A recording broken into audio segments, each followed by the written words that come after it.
Hi Aries, this is Jav. Welcome po sa ating channel. Gamitin ang reading na ito bilang gabay lamang.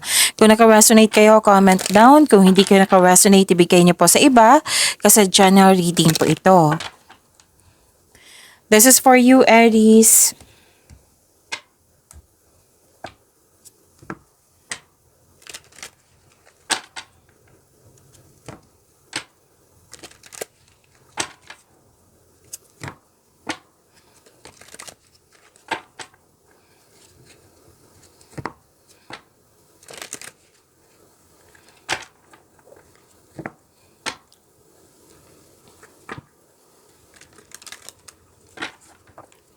Para po ito sa iyo, Aries.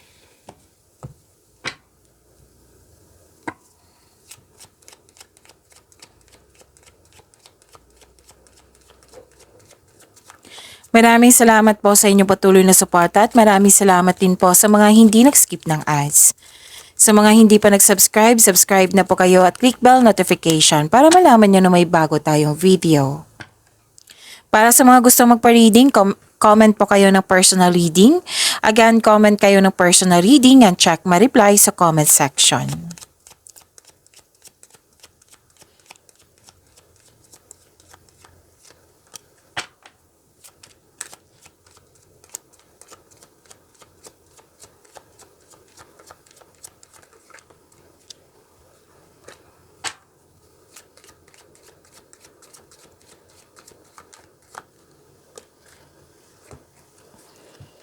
Okay, love is blooming. You love yourself more. Romance, attraction, and affection. Nakikita ko dito. Nagkaroon ng new beginning. Actually, this is biglaang pagbabago. Okay? At may concern kayo sa mataasing ego. Mahirap kausap. May asikasuhin kayo sa malaking building. Pwedeng nakaschedule na or literal na nag-asikaso kayo ngayon. Oo. Tapos, may separation ako nakikita dito. I think you want space. Gusto niyo magpahinga, makapag-isip para magpagaling. Oo. Gusto niyo mapag-isa para ma-re-energize kayo.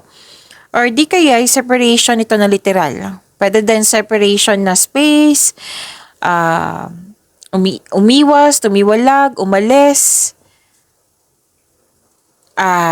closure, end of contract. Yan. So, iwasan nyo rin mag-overthink. Kasi nakita ko dito na sana'y ma-overcome nyo to. Overthinking, anxiety, stress ba? Or di kaya fear, doubt, or hesitation, or sama ng loob. So, sana'y ma-overcome nyo po ito, Aries.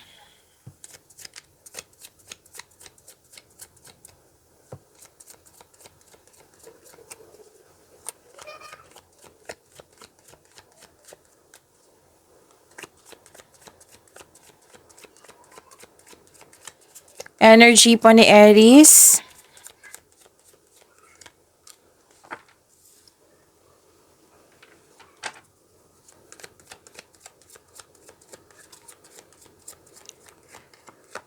Paalala lang po ha, Aries, lalo na sa mga bago dito, na kung may napansin ko na repeating message, meaning to say, pinupush tong cards niyo yan. Like for example, nanood kayo sa inyong weekly gabay tarot reading, at dito rin, at may napansin kayo na repeating message.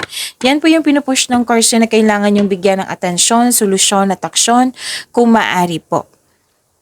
So, ano yung energy ni Aries?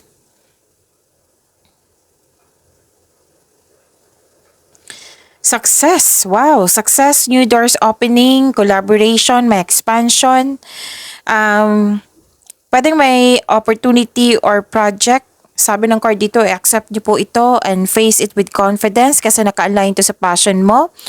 Huwag kang matakot or mag-alinlangan or mag-hesitate. Kasi kung bibigyan mo ito ng konkretong plano, tiyaga, sipag, magbibigay ito ng basta sikapin nyo magkaroon siya ng positive outcome. Project ba ito or opportunity? Sikapin nyo kasi kung magkakaroon siya ng positive outcome, mas dadagsa yung opportunity sa iyo. Kaya sabi ng card dito, huwag mag-alinlangan. So, nasa next level ka na ng prosperity na matagal mo nang hinintay. Or di kaya itong opportunity na ito or itong project na ito, magbibigay ito ng prosperity sa iyo. Okay? At posibleng dagdag trabaho or dagdag kaalaman. So, kailangan mong dagdagan i-increase mo yung confidence mo.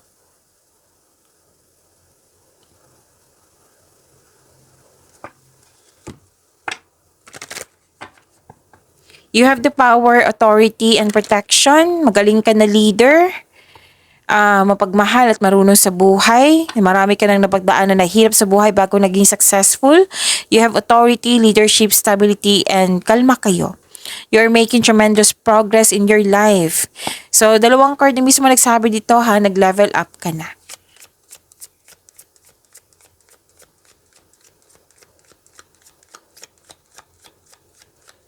Spirits, guide angels, archangels, guardian angels, message nyo pa para kay Aries, comfort. Sabi po na Archangel Azrael, I am with you in your time of need, helping your heart to heal. So, may blessing po na healing. So, claim nyo po.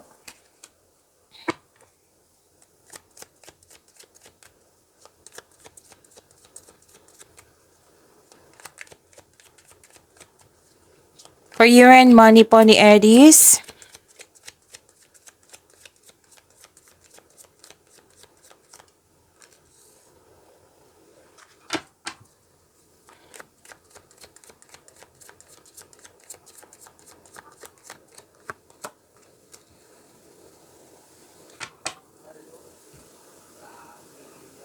So, sa career and money nyo po.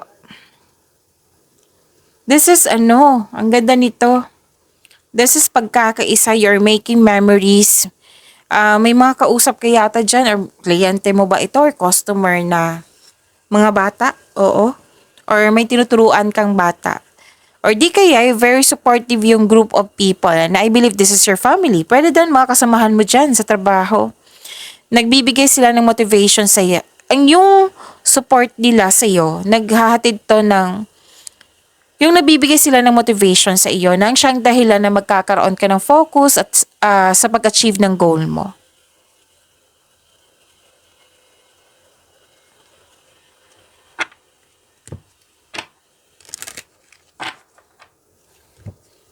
So, please expect na magiging busy kayo. Super busy mo dito. Makakaranas ka ng burnout. Ask for help para hindi mo dala lahat yung gawain.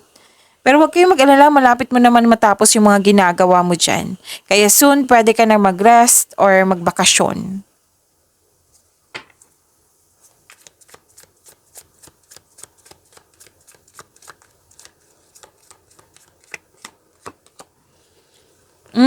Ganda nito. Healing your inner child can unlock the path to financial abundance. Okay, remember to nurture yourself as you work toward your goals. Agaan nyo po yung sarili nyo. And yun, para ma-unlock mo itong path to financial abundance, kailangan ng healing. Healing din to eh. Healing puro, di ba? Healing at healing. Heal your inner child.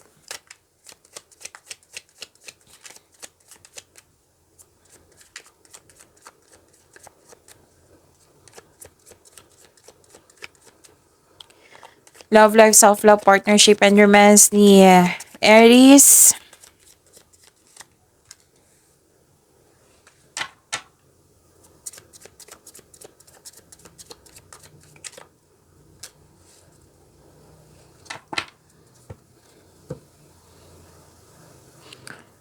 Okay, may celebration ako nakikita dito.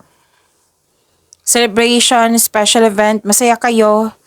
Pwedeng may nag-attend ka ng special event, pwedeng may kasal, engagement, honeymoon, or ilan sa inyo may planong okay, sa mga relasyon dito, may gustong magsama sa isang bubong. Oo. So, sa mga single dito, in-enjoy mo yung pagiging single mo at ilan sa inyo handa nang pumasok sa relasyon.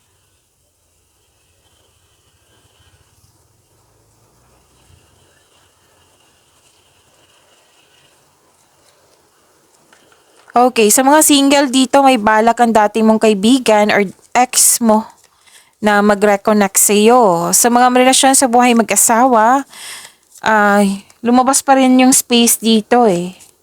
Oo. space or cool off or separation, which is sumabas din dito. Kasi pipiliin mo dito yung peace of mind. Okay? So, growth always means leaving something behind. Pwedeng space to kasi space is a sign of respect sa sarili, sa kanya, at sa inyong relasyon. When you pass from this world, you take nothing with you but your soul and the memories you have shared with those you love. Pag-imanin niyo po yung blessing sa binigay sa inyo pag-imanin niyo po yung blessing sa binigay sa inyo. Aries, see you tomorrow. Maraming salamat.